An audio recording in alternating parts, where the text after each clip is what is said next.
There we go. Okay, so welcome everyone who has joined the call. My name is Gavin Luger.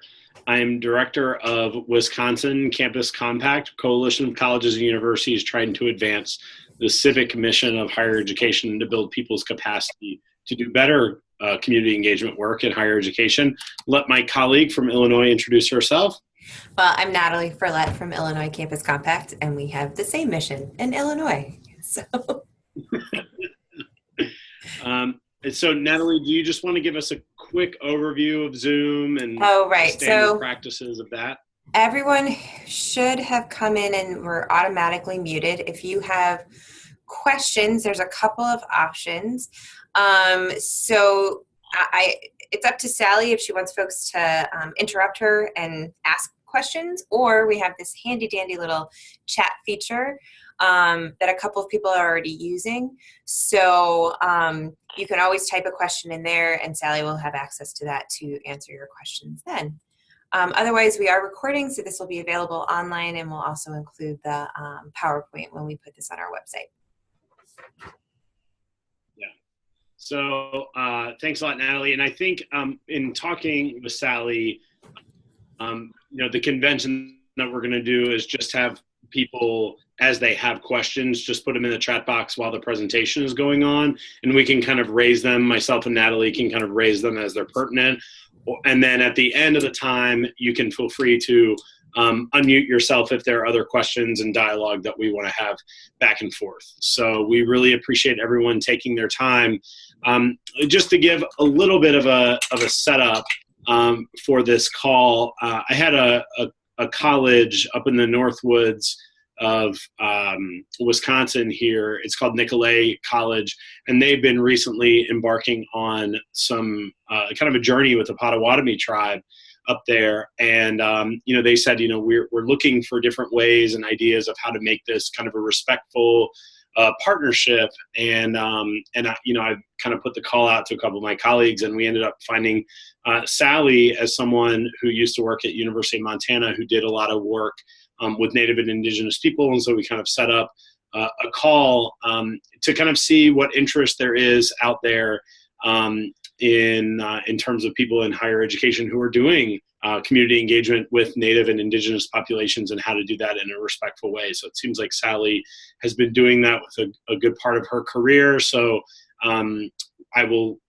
turn it over to Sally to really start the presentation. But I just wanted to say thank you so much, Sally, for taking your time and doing this.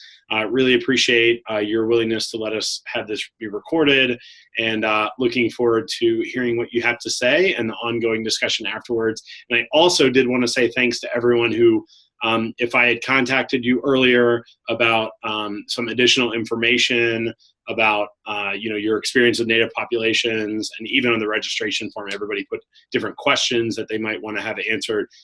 We've shared all that with Sally, but just wanted to say thank you all very much for putting your time and effort into thinking about what you want to get out of this and the lessons that you've learned from Native populations up to this point. And now I'm going to turn over to Sally. So thanks a lot, Sally. Thank you, Gavin. And I'll have to say right off the bat that I'm amazed at how many people signed up for this. And it's the first time I've done a webinar of this sort. And so bear with me if there are any awkward moments. And thanks for letting me just give the beginning part of the presentation, and toward the end, there'll be a great place for people to start interacting, and I'll cue you when that happens. So I'm going to try and model as much as possible my own experience in learning so that you can draw on some real life examples. Initially, I generally am speaking to people who have very little experience with Native partners. And so much of what I say will be shared experience. I hope not too redundant for those of you who have been working with tribal communities for many years, perhaps. And I hope you all will feel free to make this a joint learning in the discussion part and share from your own experience. So today we're thinking of this as phase one, where I'm going to address understanding differences between non-Native people and Native people, and just I will refer to Native Americans, Indians, and Indigenous today. And I kind of define Indigenous as Native people who have never had to leave their land. So they have that deep rooted connection in their place, and that just intensifies the experience. And that's a community, those are the communities I've worked with. And so I'm sure there are some differences for those of you maybe working with urban communities or people who've been really relocated. And so I'm not an expert in any way in those realms. So today, really just thinking about how to move toward respectful, successful partnerships. And I'll do it through my own 3 decades of hard learning. So some topics that you all identified in your responses that would come at a later phase, strategies for working with students and communities, and then really particulars of setting up MOAs, or how to sustain reciprocal partnerships in research projects. All of these kinds of things, hopefully Gavin will coordinate for some future time. Yeah, and we did talk about this being a good kind of introduction to, and then if we, I'll talk with Sally to potentially set up another webinar where we can dive a little bit deeper into that. But I think we agreed, Sally, that just doing the overview to make sure that everybody's on the same page is pretty important first, and then we can dive into those specifics later. So okay, good. So just the very, very kickoff is thinking about staying open to being willing to learn, because we may think we know a lot already, and then any new situation there will be things we need to remain open to, and mostly thinking about how to be respectful of another's point of view in every way, and also about our own baggage, because we all have it, even though we may think we don't, with embedded colonial attitudes, very biased language. We've all grown up with it, and it's great to be just listening and watching and thinking about that. So I'm going to start in the same way most Native people would begin, which is telling you about myself and where I come from. So I have parents who were not rooted in any place, one from Tennessee, one from Pennsylvania, and I grew up in Colorado. So the picture on the left, these are ironic photographs. I'm at Kit Carson's grave site with my aunt and my brothers as a child. There I am with my cowboy boots on. And Kit Carson killed a lot of Native people and took away their food sources, and yet he's kind of a hero in American history. Well, of course, I was completely unaware of that, and I was pretty excited to go to this beautiful place. The other picture I hesitated to put on because I cannot believe what a dork I was as the child in the middle there at Geneva Glen Camp in Indian Hills, Colorado. Well, if you look at a Colorado map, you don't see any indication that Native people ever lived there. It was one of the goals of the first territorial governor to get rid of all Native people from the state, and they almost accomplished that with just the Mountain Ute in a small corner of the southwestern part of the state. So it took some doing, actually, even online, to find a map that showed the Aboriginal territories of that land. And so there you have it. But I did not grow up knowing anything about that. When I was, or I think early college, somewhere in the late 60s, I saw a new film at that time called Soldier Blue. And it was about the Sand Creek Massacre, where a whole camp of men, women, and children of peaceful Cheyenne, white flag bearing Cheyenne camp was completely slaughtered by the US cavalry. And I didn't know anything about that prior to that film. I remember I couldn't even leave the theater. I was sobbing so that this was our history, and yet no one had ever taught that. So I carried that with me. It influenced my graduate school career, and I see that you're going to miss some of these. I've tried to rearrange slides so that everything would be visible. But anyway, I started out at the University of Colorado for graduate school and ended up with a PhD in anthropology, but with a focus on archaeology and ethnography. And through my first decade, I did a lot of surveys and excavations, some in the Southwest, some mostly in Montana. And it never occurred to me to do any consultation with tribes.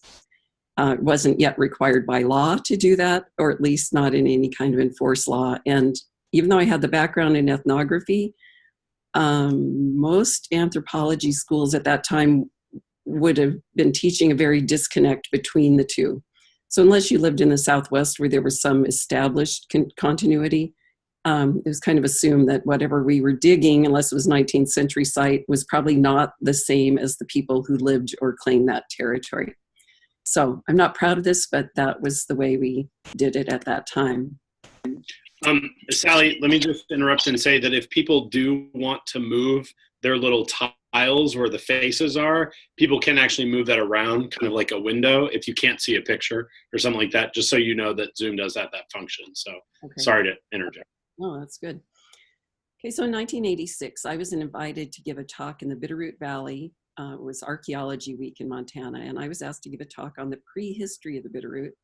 And a friend and colleague of mine, Germaine White, who's a Pend d'Oreille woman from the Confederated Salish and Kootenai tribes, she was invited to give a talk on Salish history in the Bitterroot Valley. And we rode down there together and we gave our talks. And on the way home, Germaine said she had something very difficult to say to me. And I firmed up. I was driving. I held tightly. And I said, okay, what? And she said, I find what you do for a living to be extremely offensive. That was pretty tough. You know, I thought of all sorts of defenses about why that was unreasonable, but finally just took a deep breath and asked her to explain to me what she had in mind there. And she talked to me about the spiritual values of their way of being in the world that archaeologists completely neglected.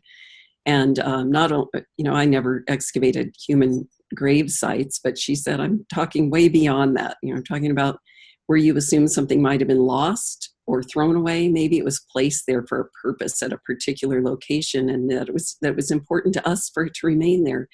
You don't know that, and you go in and disturb it. So it changed my life, and I really am so grateful to Germaine for not dismissing me. She just dismissed what I was doing for a living, and I at that time really made a choice to no longer do archaeology unless it was in service to the people whose roots were being dug into, and sought other kinds of work.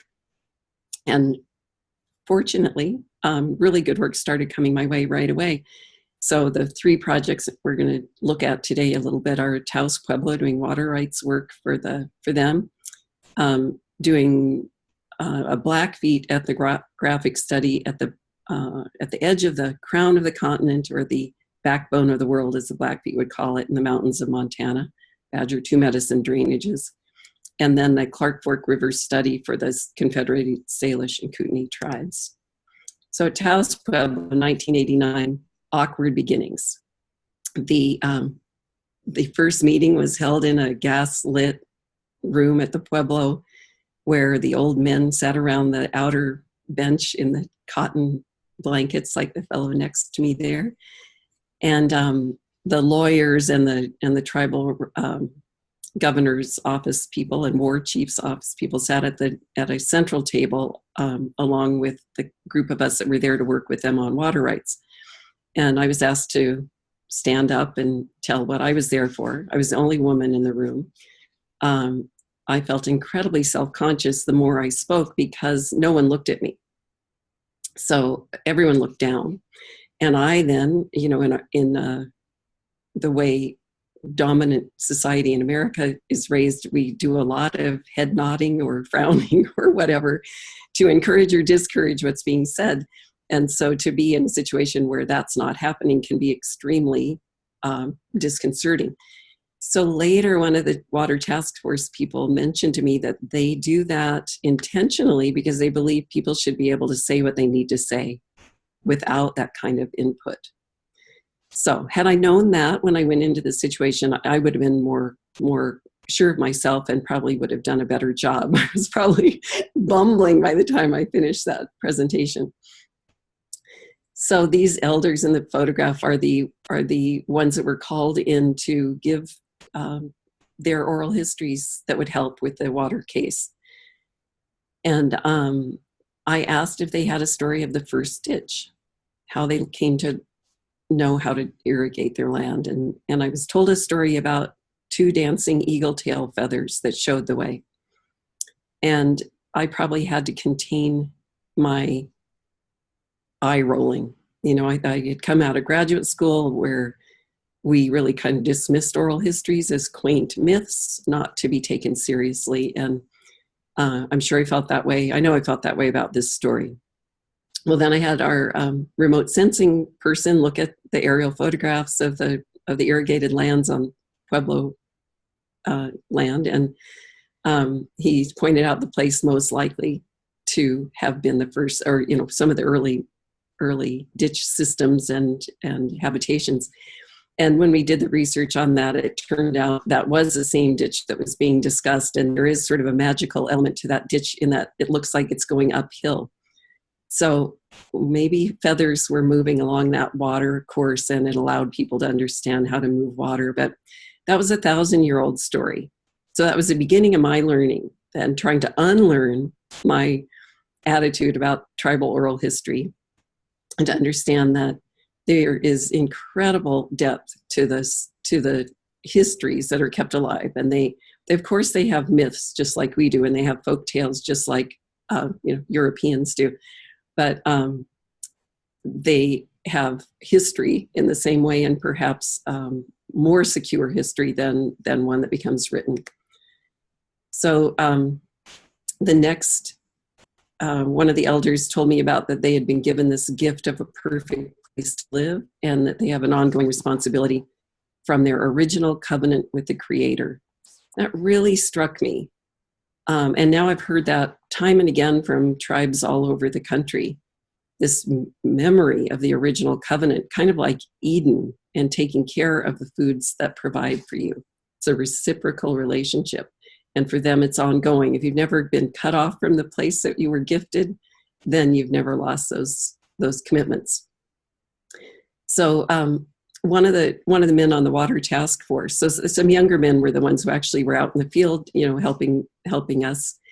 And one of them told me about his clan's migration story. And I said, wow, Ray, it sounds like you're taking me back to the late Pleistocene. And he thought a while and he said, well, I guess I am. And I said, oh, come on, seriously? A story that goes back 12,000 years or something? And he said, let me tell you about it this way. It's in song. This migration story is a song, and we sing it the same way every year at the same time in the kiva. It's like your silent night. You wouldn't change the words. He said some of the words were so ancient that they actually don't have a direct translation for them anymore. So once again, I'm challenged to accept that people could retain specific knowledge to carry on a history that's 12,000 years old. So I struggled with it, but I loved the example. And I share that for many reasons, that, just the fact of being respectful of oral history, but also how respectful he was of me, how thoughtful and patient. He was going to help me learn without shaming me, without being angry at me. He demonstrated a kind of dignity that I have found to be true across Indian country, a generosity of spirit that comes through. So as I continued, I worked with Taos for many years, and in 95, I was giving a talk about the results of our archaeological work there. And afterwards, the Governor, Tony Reyna, who just passed last year at 100 years old, a survivor of the Bataan Death March, quite a remarkable man. He stood up and had some comments, and he said, but one thing I want to say, there were two of us giving talks on two archaeological projects in the valley, and he said, I've listened to your words, and I just want to say there's a basic difference between your people and mine. You're very curious, and we're just not. Regarding our own history, we know who we are. We don't need to take things out of the ground to prove that. And then I came across a story. I was reading Memories, Dreams, and Reflections by Carl Jung, the famous psychologist. And in 1925, so 70 years before I was at Taos, he had met a governor of Taos Pueblo. And it was the first non-European he had ever met. And he described this 40 to 50-year-old man as extremely intelligent. And he said, I was able to talk with him as I rarely have been able to talk with a European.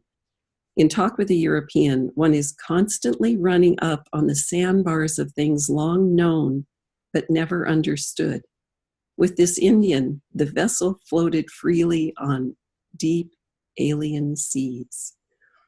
The governor mentioned to him how cruel the whites look. Their eyes have a staring expression. They're always seeking something. The whites always want something. They are always uneasy and restless. We do not know what they want. We do not understand them. We think they are mad.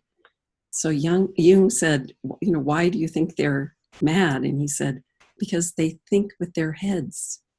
And Carl Jung was kind of surprised and said, well, where do you think? And he said, we think with our hearts. So that's another really important lesson for us to all remember when we're working in Indian country, and to stop and make sure that our heads and hearts are aligned as we're trying to work with them on any kind of project. So an example of the lack of curiosity, this fellow Gilbert Suazo, who was the head of the Water Task Force, one day told me that he'd seen two oyas, two big vessel, the rims of big vases, eroding out of the side of a dirt road on the Pueblo. And I said, oh, wow, I was so excited, what was in them? What did you do? And he said, my brother and I got some soil and covered them up better so no one would see them and they could remain where they belong.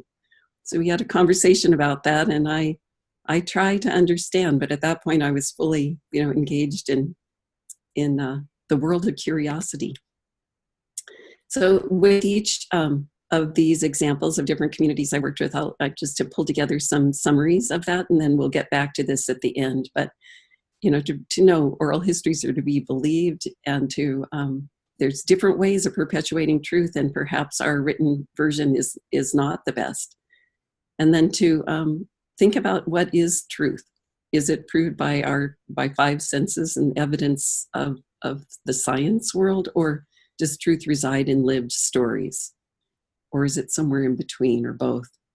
And that, that not everyone seeks to know through the five senses. And we all learn a lot by listening to each other instead of assuming our way is the right way. So the second project I want to talk about was the Badger 2 Medicine, which is there are two creeks, two drainages coming out of Glacier National Park and the Bob Marshall Wilderness. And they flow into the Blackfeet Reservation, and they're part of their traditional landscape. And they're part of what was guaranteed them by treaty to have continuing access to, despite the fact that the upper reaches of those streams are no longer within their land holdings. But federal law protects archaeological resources, and in 1990 was expanded to traditional cultural properties. The word properties became rather problematic, but that's what we had to work with. So this was a new law that just passed late in 1990, and we were brought in 91 to work on this project. So the traditional chief of the Crazy Dogs are the society that takes care of the boundaries and protecting the people within the community from outside. So I approach, this is a protocol lesson, I approach the tribal council, that's who you normally would approach about a project, and they were going to oversee it. But then the traditional chief of the Crazy Dogs, tiny man, heavy runner, came forward and said, this is my responsibility. And traditional law trumps the government that was set up to work with the US government. So they assigned me to work with Tiny Man instead of the council. And I'm going to skip that quote for a minute. So I had learned some things at Taos, but that was still pretty new. And these are two very, very different worlds. These are Blackfeet, plains, bison people, and so different than the community, the settled community of Taos Pueblo. And I learned actually at both places that feasting is always important in getting to know each other. And so early on, we had a gathering to talk about the project and to share food. Well, everything starts with a prayer. Everything is blessed, and it's very rude to turn down food. On occasion, someone may not know that, but it's quite offensive to the people who have provided for it. So a lot of food you may not eat, deep fry bread or buffalo berry soup with a lot of buffalo fat to thicken it up. But even my children learned to appreciate and be respectful. And they knew that usually if they sat there and didn't eat their berry soup, an elder would ask if they could have it. So it took care of that problem. So I was surprised initially at how everything, I don't think I've ever been to a gathering that didn't begin with prayer. And often it's mixed. Sometimes it won't even be in the language. It'll be a Catholic prayer, but usually it will be both. And most of the tribes I worked with, the Christian religion that has worked with them has been Catholic, but there are certainly other church affiliations that people connect with. So there's the traditional prayer, but it's usually an interesting combination. And so for protocol, it's the right thing to do to ask if there's the elder in the room would be identified to give a prayer, or if they would like to start that way, if you're in charge of the meeting. So with the Badger 2 medicine, immediately became clear that there was a decision that had made 100 years before, 1 century before, that was primary for them, and that's the loss of those lands that used to be within their reservation by a treaty that they never believed they agreed to. They thought they had agreed to lease the land. And so the head chief at the time, Whitecap, said, Chief Mountain is my head. Now my head's cut off. The mountains have been my last refuge. So it's a picture of Chief Mountain that's up at the north end of that. It's right at the edge of Glacier Park. It's split between the park and the reservation. And I learned that I had to sit in every meeting about Badger 2 medicine. I first had to start to sit and listen to the grievance about the 1891 agreement. And often that took a long time. I had to develop a lot of patience and realize that the workload was going to take much longer than expected. And that has been proven to be the case in every project I've done. So a tiny man had said early on, everything has a spirit, everything is related. That would be true.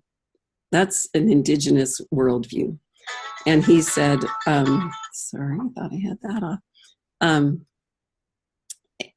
I mentioned that it's traditional cultural properties. I kept trying to somehow draw lines on a map around the properties that were important as a way to facilitate the report back to the US government. And he kept saying, we can't draw lines around places and say their sacredness stops here or starts there. It just doesn't. So I was slow to learn that as well. And again, that same sort of generosity of spirit and patience with me was greatly appreciated. So in adding to some of the learning from there, that leadership may vary depending on topic and particular responsibilities. So it's whoever's trying to initiate the partnership, it's on you to help be respectful about that and be open to what the tribe decides. And then that history, a century ago, that decision was made, but it was very current for them. So being willing to accept that, and then the spiritual versus material worldview will come up time and again. So the third project was on the upper Clark Fork River. The Clark Fork runs through my town, Missoula. And it's the Clark Fork of the Columbia, for those of you who are aware of this part of the world, just on the west side of the Continental Divide. And it's within the traditional territory of the Salish, Pend d'Oreille, and Kootenai people, but it was taken from them during the treaty period of the Treaty of 1855. But they retained traditional rights on this for places where they traditionally hunted, fished, and gathered. So this is an important area for fishing, and the Anaconda Company had polluted the river horribly with the copper mine at the top of our river, which is Butte, Montana, for those of you who are aware of the largest open pit copper mine in North America. So there was a state lawsuit against the Anaconda Company, or ARCO, for the pollution of the river. It was the largest Superfund site in the country at the time. And the tribes came in, the Confederated Salish and Kootenai tribes came in as a party on that lawsuit. And I was brought in as an expert witness in anthropology. So the teepees, that's basically the same place that the photographs taken from of the river, the traditional camp, and long-standing commitment to the waters that flow through here, and that not only because they had the treaty rights, but because they had that same covenant with the Creator to take care of what took care of them. And so a lot of that learning happened on that project and was reinforced. So Aboriginal homeland connections may surprise you, even though they no longer have the control over a certain place, they still may have the strong commitment to it. So then my phase 4, after learning through those 3 projects, has been a series of partnerships. For a decade, I ran a project at the University of Montana called the Regional Learning Project, and it was all collaborations with tribes throughout the region. It started as a Lewis and Clark Bicentennial Project, and so it was tribes through, along the Missouri and the Columbia rivers. And then during that time, I worked with a circle of tribal advisors for that bicentennial.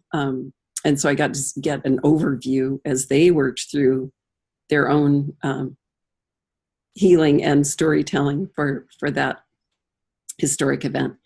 And then a collaborative book project, and finally worked on NAGPRA, so the Native American Graves Protection and Repatriation Act. And I'm not actually going to talk about that specifically, but I wanted to say that in case any of you are faced with doing NAGPRA work and would like more information about that. So this gets back to my first map of Colorado, and when we started the project, I thought I need to have some pretty simple goals so I can know that we're accomplishing something. And my first one was that kids in Montana would grow up knowing whose homeland they live in. So, think about that. Whose homeland do you live in? And not just where they are on a reservation today, but where their home was. Those maps are now in schools throughout the state of Montana, and kids are growing up knowing that. So I feel really I accomplished my main goal. And I was able to interview over 200 elders and educators from tribes from 30, 34, 35 tribes along those rivers. And what a gift, an amazing experience in collective wisdom of the ages.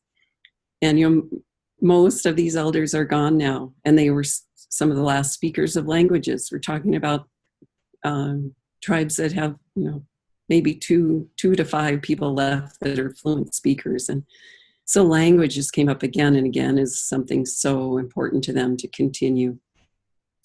So I learned a lot about similarities and differences between tribes during these years. And we created together these 3 documentaries. And they're all available on the Montana Experience you see on the bottom of the screen. Stories from the Big Sky Country. It's a YouTube channel. And they're also available along with a lot of other resources on both Montana's Indian Ed website through the Office of Public Instruction and also Washington State. So if any of you are interested, feel free to check those out. I learned the other day we have 25,000 hits on the Native Homelands film. There's a lot of interest out there. So we also created these 2 websites. And in all cases, the films and the websites, it's these Indian people speaking for themselves. And that was our goal, that it was no longer an anthropologist speaking for them or a historian translating their histories for them. It was there, and we just did the backup for them, and backup research and the technical work to get them online. So despite the fact that each tribe is unique, so you wouldn't want to say, what do Indians think? Because each tribe's going to be very different. And then even within each tribe, people are as unique as, the people you hang around with. But there are some really important shared beliefs, and these were articulated by the Circle of Tribal Advisors to the Bicentennial. And the first one was they wanted people to know we're still here. They're tired of being talked about in past tense.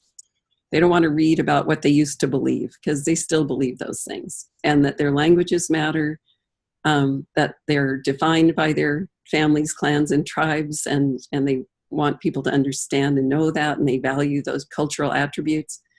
And then really foremost, I think, in terms of outreach for them was taking care of the land, of Mother Earth and the waters, and they wanted to help to provide a background understanding there. And for people to know that's because we are all related in the deepest sense of that. And they have an understanding beyond what most of us can even fathom when we read those words. That's kind of like Carl Jung saying, we bump up against these sandbars of things long known but not understood, the way we often jump to assuming we understand when maybe there's a depth there we've missed. So in the interviews, the fellow in the middle, Felix Arepa from the Coeur d'Alene tribe in Idaho. I do a lot of research on the Jesuits that were here in the 1840s. And I was talking about Father Nicholas Point, who settled among the Coeur d'Alenes in 1842.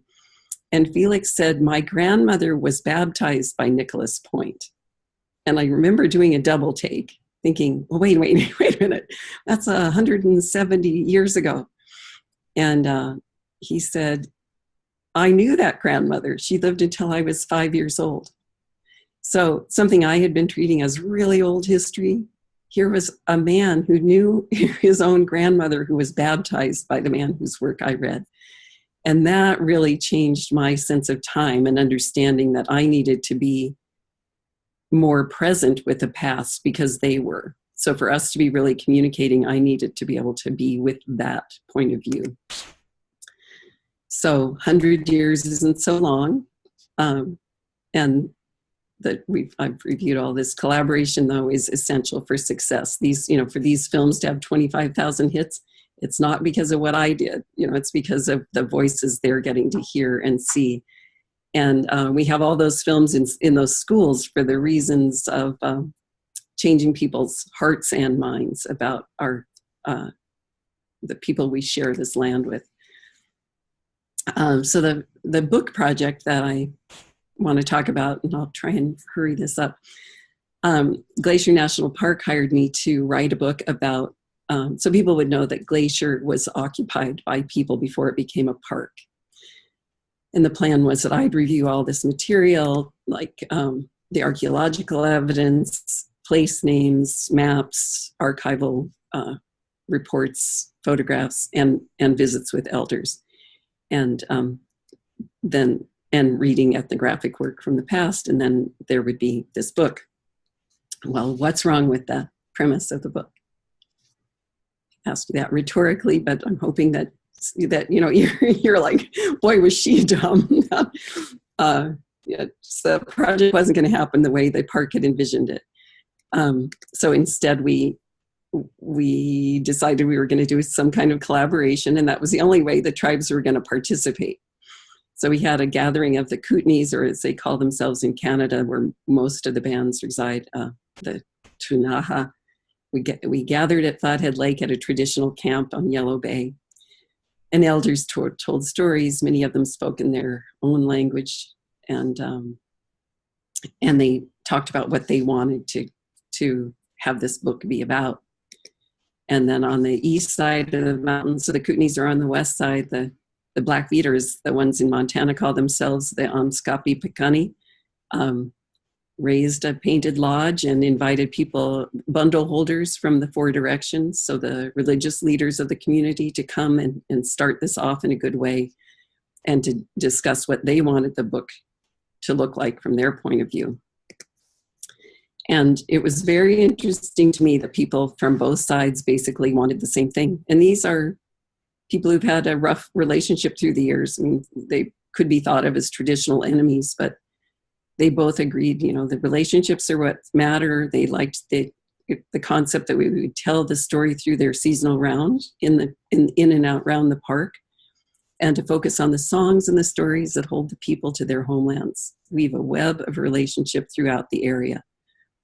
That is so pivotal and so different from the book that the park had envisioned that we would do. So I did my part reviewing all that information, but it would just be background and support. It wouldn't be the book. And as I was reviewing the work of James Willard Schultz, I realized that these men he was sitting with in 1926 were the ancestors of the same people I was interviewing and talking with about the book. And that it became very clear these were not my stories. They were their stories, and their name should be on the book, not mine. And so we did a collaborative publication where the Kootenai chapter and the two tribal chapters are the bulk of the book, the most important part of the book, and their communities authored them. So I put the words on the page, but they were completely directed by the tribal communities, the committees that formed to take care of the book. And the quality of the book went up significantly. So again, about collaborations for success, one woman said to me, "This is now for our grandchildren, and I want you to get every word right." So she would just drag me through word by word and say, "You need to rephrase that." And like I said earlier, even when we think we've learned a lot, I could still see how colonialism was built into my worldview by subtle differences in the way I might say something or a word I might choose to use. And she just made me stick with each word until it was right for them and for their grandchildren. And then the last stumbling point for me was I really wanted this book to be consistent throughout in its presentation. And they just wouldn't do it, right? Nope, the Kootenai New Year starts in late December and the Blackfeet New Year starts in March. And that's how these chapters are going to be. And too bad if I didn't like it. So it all worked, and I learned a lot through that process. And I had to come up with a last chapter when this book was going to go for publication.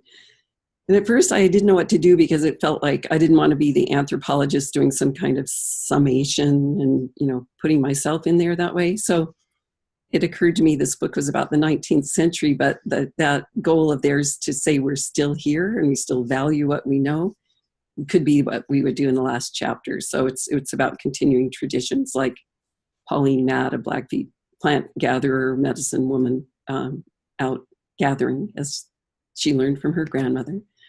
And these two granddaughters of the last Kootenai chief from the Tobacco Plains Band, their origin place is actually in Glacier Park, and that's where they used to hold their winter dances for generation after generation.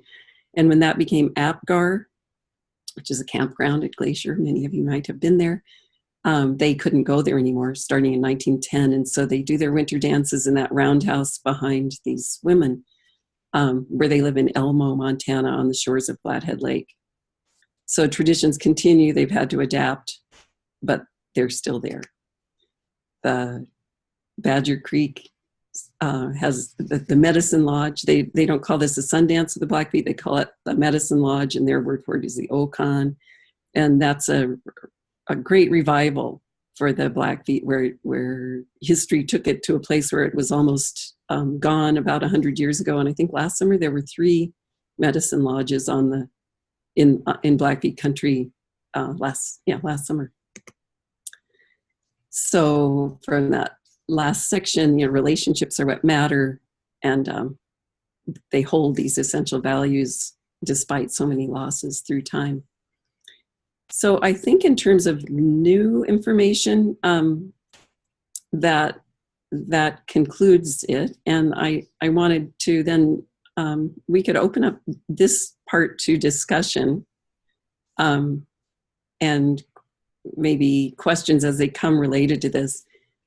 So Gavin, do you just click something and make that happen? Yeah. Basically, if anyone has any discussion that they'd like to initiate or put out there, they can unmute themselves. Just be aware of trying to mute yourself after you've spoken, just for background noise. Yeah, I don't know, Sally, is there anything particular that you wanted to queue up to have people respond to, just these qualities? Well, what we're going to do now, you all were asked, those of you who have had experience in Indian country, I asked about what qualities you've observed, and this is kind of a summary of that. And some of them you'll see are things that I talked about, and then just to be a prompt to think about other things. The care and respect for elders, it's continuing, and I see a breakdown because of the influence of the dominant society. And I think that's a real struggle within Indian communities today.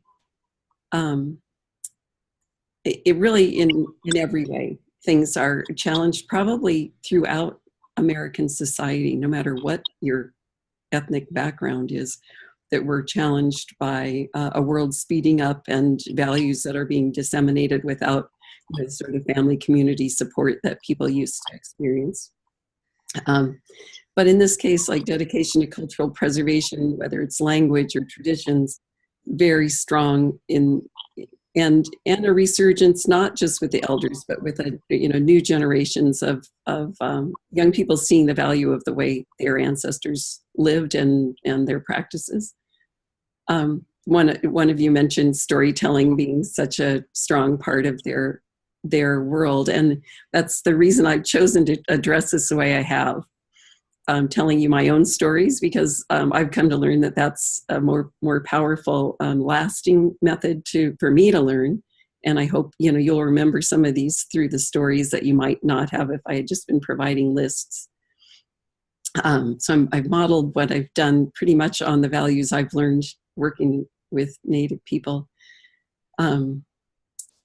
So a couple of things that I had noticed that I've learned about that weren't listed. One is just, family and food is always going to be the priority at the beginning. So they want to know about your family because that's who they are. So that's how that's how they'll get to know you. And sharing food is so important, whether or not it's, at a kind of formal ceremonial gathering, or it's just in someone's home. Sharing food and bringing gifts of food. Like I'll often take fresh fruit from the Bitterroot Valley. It's known for good Macintosh apples. Take it over to Blackfeet country where by the time food gets to the stores for them, it doesn't smell like fruit anymore, so they love that. And, to find ways, because it's reciprocal, just as their world is. Another difference that I've observed is that even in ceremony, the children are always there. So some of you might have grown up in church communities where the kids go off to Sunday school and the adults are quietly listening, and that doesn't happen there. The children are there, but they really learned, I think with oral cultures and storytellers, kids learn early to be quiet. You do not interrupt elders, ever. So that's a really important thing to remember. And these kids learn it. Although they may get up and run around a little bit, they still wouldn't disrespect whoever's speaking. And the one thing that it was not on the list, but is the most important thing to know is humor. Humor is what keeps people going under great stress and strife in so many communities. So there's family sharing food, celebrating a birthday there during a bundle transfer, and good humor. And when you become the recipient, perhaps the butt of a joke, it means that you're accepted. Before there's a bit of a stiffness, but they are people of good humor. And once you're a part of that, you realize, okay, we can really get some work done now. We can have a good relationship because there's some common ground. And you can only do that if you've shared about who you are, and not just your academic or your work priorities, but who you are as a human being and who your family is. So one thing that I'll hear every time I'm out with an elder is you've got to know who you are and where you come from.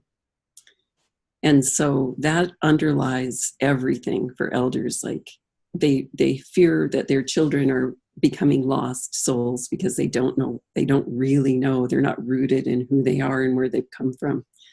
So I love this picture of the little girls learning to put up the child-sized teepee at a gathering. So in these simple ways, and not so simple, the erection of a teepee includes an incredible understanding of geometry and the stars. It's not just putting up a teepee. There's, eons of learning in that. So the little girls are just beginning that in that experience. So here's my list of some take-home tips, and I'd just love to have you all be, looking at these and then adding, those of you who've been working or anything else at this point. This is really a summary of what I've just presented. And so, yeah, it'd be a good time. I was going to say the next. Yeah. For some participation, is that what you're saying? Yeah. And then just so you'll know, the next one is about proper protocols. So if we want to go back to just any take-home tips or just be, why not, if there's anything in particular before I move on to some protocols that we could all talk about. Yeah, does anyone have any thoughts or reactions? I mean, I don't know, Sally, if this goes in the take-home tips or protocols, but I remember one time attending a conference in 2007, so 11 years ago now, in Victoria, British Columbia, and there's a lot more of a knowledge and respect for Indigenous people I found in Canada in general, but in particular on the west coast of Canada. And we opened a university community engagement conference with a blessing of like the fact that like we allow you to have this conference from the Native people there. And that was something that it really struck me as a young professional. And I just started to think like, if we're doing anything in a part of the country, which is almost everywhere, if it's on a different land, we need to open up the meeting and acknowledge and respect that so that people are aware of that story. So I don't know where that fits in with that, but it's something that really struck me. So important, and thank you. For some reason, I do not have that in this presentation, and that in the Western U.S. that's a given now. So that you would always ask, and actually worldwide, it's a given in anybody who's trying to be culturally sensitive, that you invite the Native people of the place to open a gathering and to give the blessing and welcome people because that's their place to do. So thank you, Gavin. That's so important. But it's so not a norm of where I came from on the East Coast, and it's definitely not a norm from what I've seen in Wisconsin. So it may be more normal out there on the West Coast, but certainly not in other parts of the country. Somebody just mentioned, in addition to at the opening at ACPA, I'm assuming that's the College Personnel Association. Sarah, is that right? Each presenter is asked to do a land acknowledgement of the people who are on the land before colonization. So yeah, just kind of echoing that, and some more professional associations are trying to get in the habit of doing that. Well, since so many of you are from the upper Midwest, has anybody had that experience at a gathering where the traditional people have been asked to do the blessing? Hi, this is Jessie Conaway from the Nelson Institute at University of Wisconsin-Madison. Thank you so much, Sally, for the course, and Luke, to you and Gavin for hosting. We are working on a Ho-Chunk land statement. We've been working on it for about the last year, but we're kind of in the finalizing steps of that. And we believe that it's a powerful tool of acknowledgement that helps fortify our relationships with Ho-Chunk partners in Wisconsin. And also, and so we're implementing that, and then also we invite Ho-Chunk leadership to open our events within that are hosted by the Nelson Institute, and then also invite a Ho-Chunk drum and singers to be part of that introduction. So just wanted to share that, and thank you again. Thank you. Anybody else?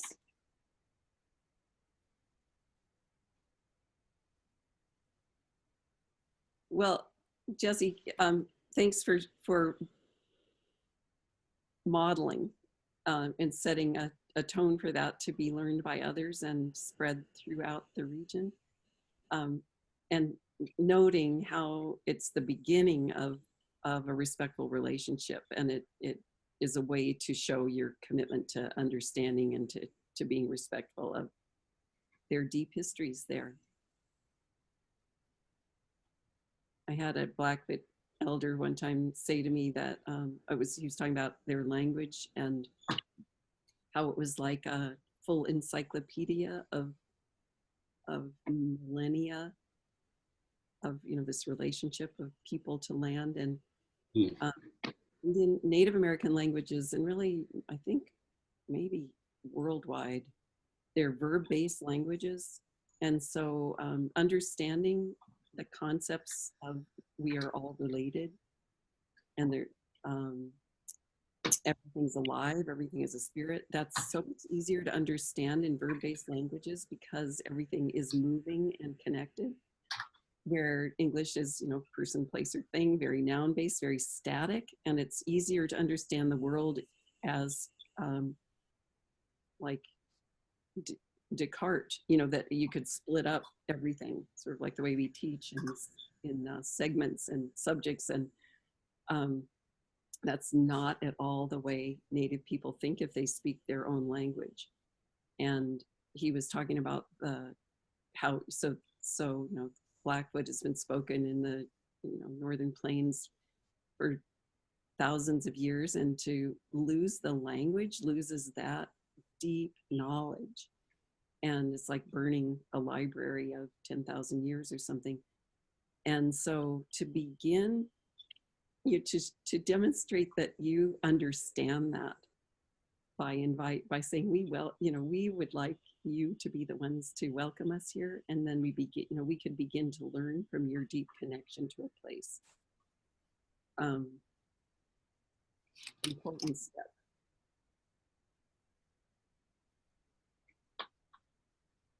Any other? Go ahead and move on to the protocols. Okay. So consultation, is it required for your project?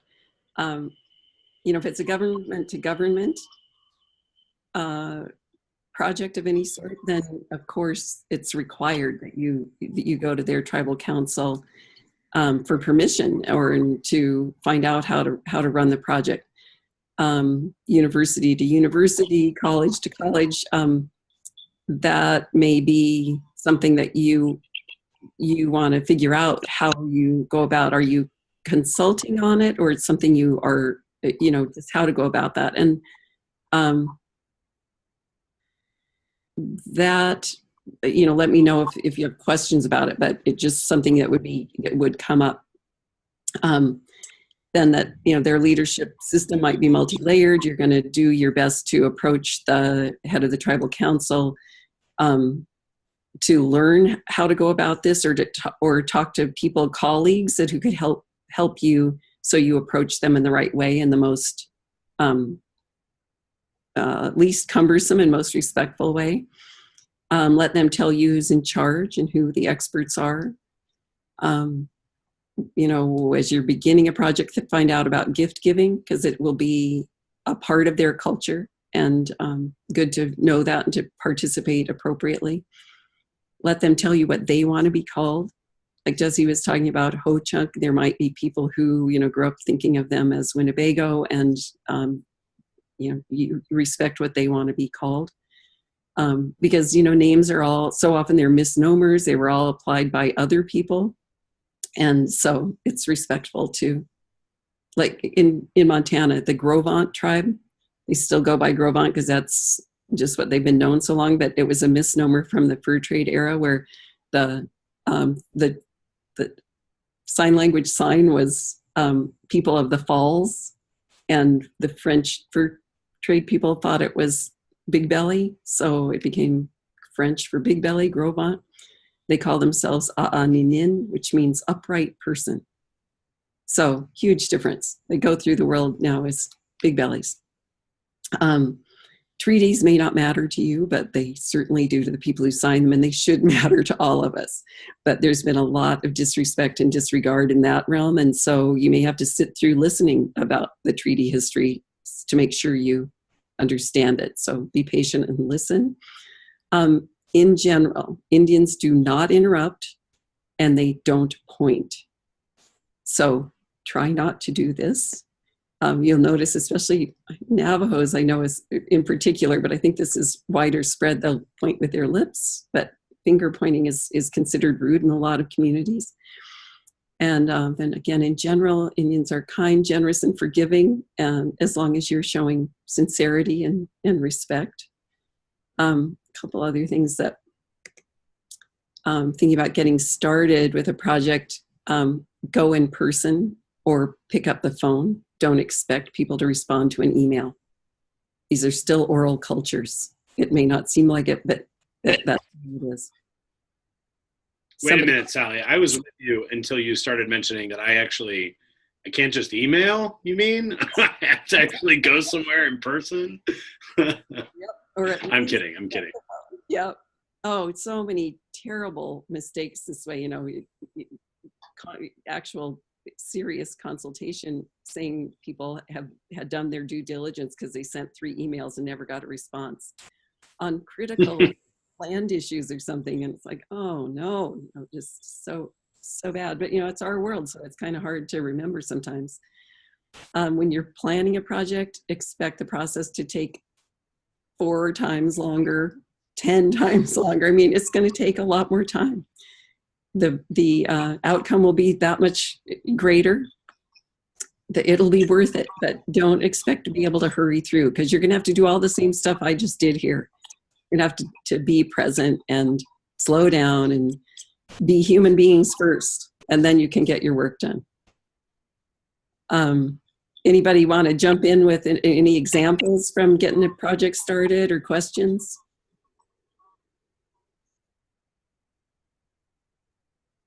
Is anybody still out there? Yeah, we're still out here. Okay. It seems like there's still about 14 people on the line. Okay. I know usually once people get past an hour, people kind of block off that chunk of time, even though we didn't officially say it was an hour, but people get restless after an hour. Is there anybody want to throw out any questions or reactions?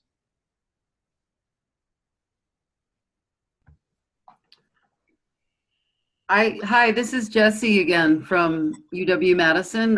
So what are the next steps for this webinar? I do need to get going as well too, but wanted to be sure to open the door to staying in touch if that's what this group has planned.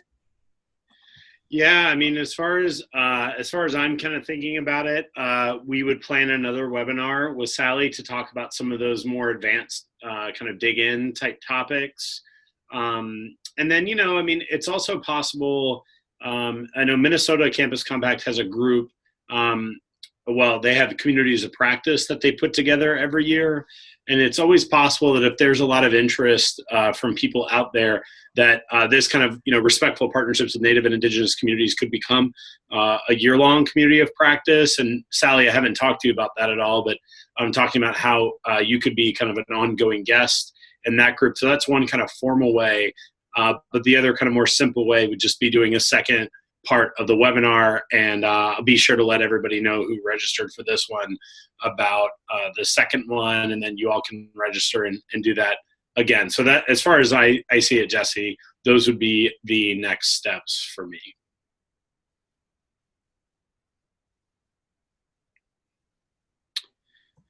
Okay. Oh, okay, sounds good. Thank you. And thanks Great. again to Sally. Thank you. Yeah. So Sally, I think we'll go ahead and try to bring this to a close. Thank you so much for putting your story into this PowerPoint. I think it was actually a great example, because I know that sometimes when you get involved in a webinar, you want to know exactly, like, tell me exactly what I need to know right now, and give me the nuts and bolts details. And I think what you've done, kind of sharing your story of how you've come to realize and learn these things, I feel like that's just so incredibly valuable, and it really does put into practice what you're saying, which is take time, have patience, don't always think with up here, think with your heart as well. And it seems like you've done that really beautifully here. So I just want to say thanks on behalf of the Wisconsin Campus Compact and Illinois Campus Compact, and the whole Compact Nation. And yeah, just really deeply appreciative of you doing this for us. Well, I enjoyed the opportunity. Thank you.